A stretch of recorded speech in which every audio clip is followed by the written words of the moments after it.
When we reminisce about the great games of the past, subjects like the brilliant level design or the well-paced action often come to mind.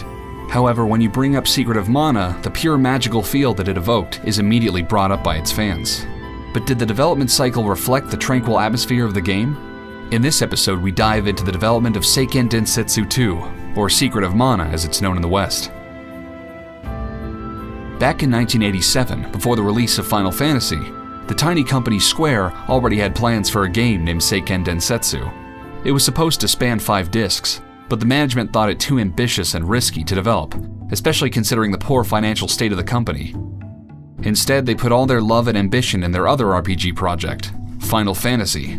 This now legendary title turned the tide and put the company in stable waters for many years to come. But Seiken Densetsu was not forgotten. 3 years down the road, they slapped the title on a Game Boy project in development, codenamed Gemma Knights. This action-adventure game was a pet project of Koichi Ishii. His dream was to make a Zelda-esque title with the intriguing narrative drama of a Final Fantasy game. The result was an accessible yet intriguing action-adventure to overcome those long, boring car trips as a kid. Ishii was already well respected for creating loved characters like the iconic Moogles and Chocobos. The first Seiken Densetsu game also saw its share of memorable characters, including the cute but deadly Rabbites and Watts the Blacksmith. Quite a few staple elements of the Mana series were already introduced in this Game Boy title. Seiken Densetsu was released in 1991, followed by international releases under different names. The game was well received, however Square didn't consider a sequel for this relatively small side project. But time flows like a river and history repeats. As the Final Fantasies passed, Square kept expanding rapidly and revamped up to a team of 50 employees in the early 90s working from their new office space in Tokyo. They became big enough to work on multiple high-end titles at once and ready to dive into the exciting new 16-bit generation. One of the trends of that time was the increasing popularity of the CD-ROM format. Being the ambitious company as they were, Square immediately recognized the endless possibilities of the huge storage space. A team started conceptualizing a grand adventure codenamed Maru Island, planned to be released for the Super NES CD-ROM extension.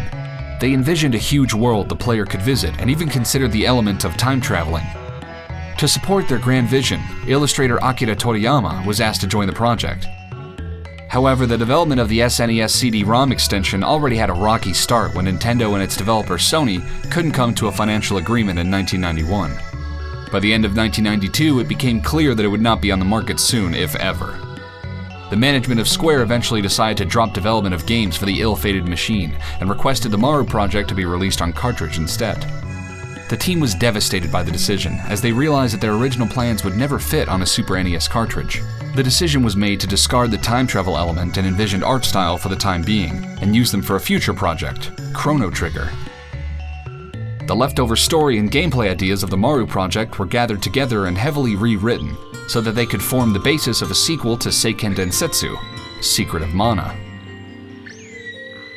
For this project, Koichi Ishii, creator of the original Seiken Densetsu, teamed up with Final Fantasy veteran Hiromichi Tanaka, who contributed to the story, dialogue, and game design. Ishii took inspiration from countless animated films and children's storybooks, Never-Ending Story, Alice in Wonderland, as well as European cartoons from the 70s and 80s like Moomin. Anime based on Northern European literature and folklore were often set in a more tranquil country life setting, featuring nature as an important overarching theme. Series like Banner Tale and Nils Holgersson taught children important life values in a more pure and grounded manner. The storyline, art style, and music of Secret of Mana breathes that same pure atmosphere, and that's arguably one of the game's biggest appeals. However, the development process was far removed from the overall tranquil atmosphere of the game. After the cancellation of the CD-ROM extension, the team still had to meet the ever-nearing deadline. The story and tone of the game were largely altered to fit in with the Seiken Densetsu storybook feel. However, there wasn't enough time to completely rework all the design documents and plans. As a result, it was a constant uphill battle to produce a game for the limited cartridge space, yet give the player a complete and satisfying experience. Despite the limited cartridge space, bold decisions were still being made, such as allocating a decent portion of the memory to the game's introduction. This decision came with great success, as this captivating opening immediately swept players into the game's mystical world.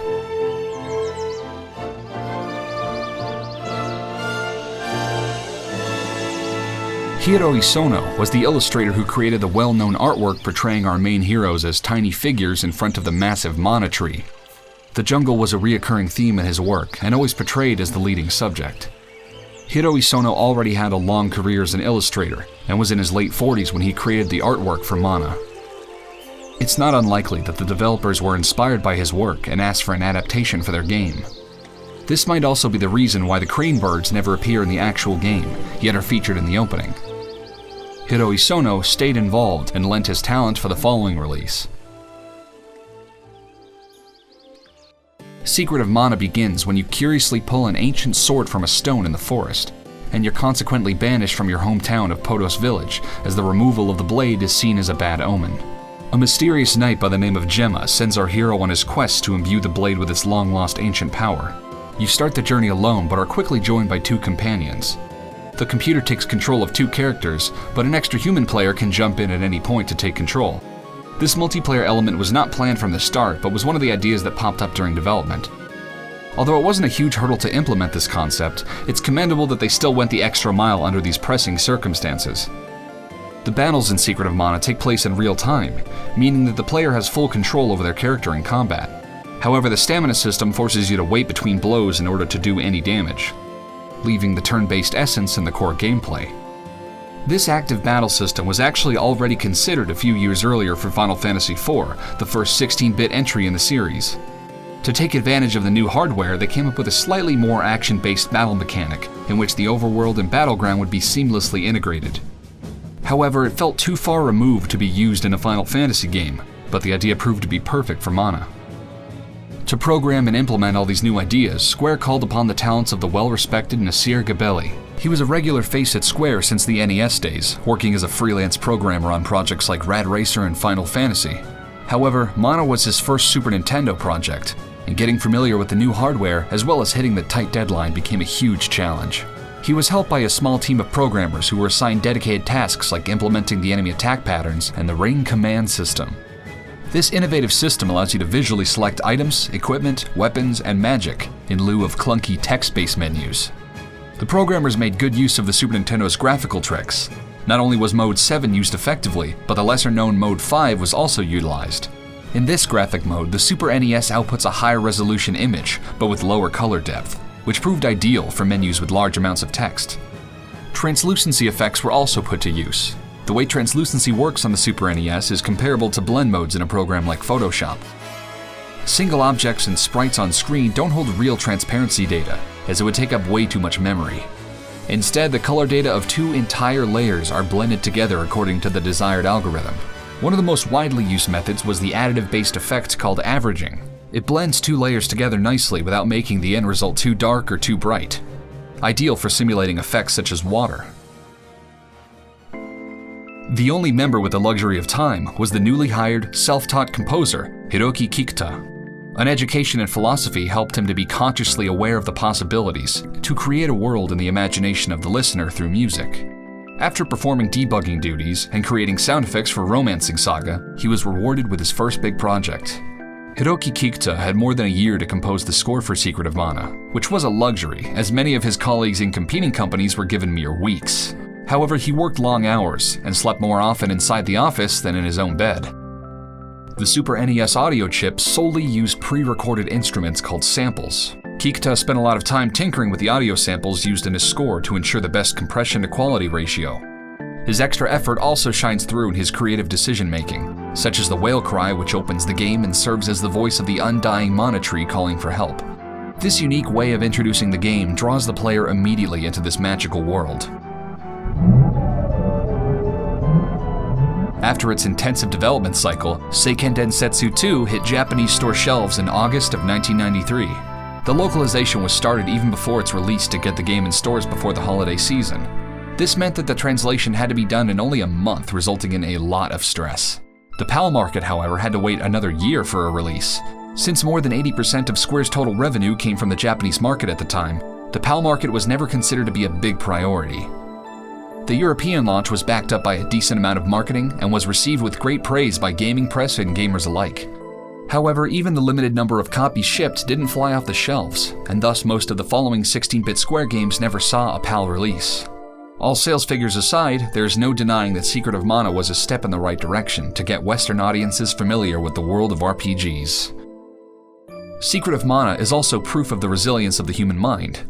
The working conditions for the development team were far from perfect, and abandoning large portions of the original plans must have been heartbreaking. But they no less focused their energy on the tasks at hand, and managed to deliver a great product. Undoubtedly, the original version of Maru Island would have been a great game. And it's fun to speculate what it could have been. But let's not forget that out of the ashes of this project rose two amazing games, Chrono Trigger and Secret of Mana, each offering a different feel and experience, but both widely loved and regarded as some of the finest RPG experiences the 16-bit era had to offer.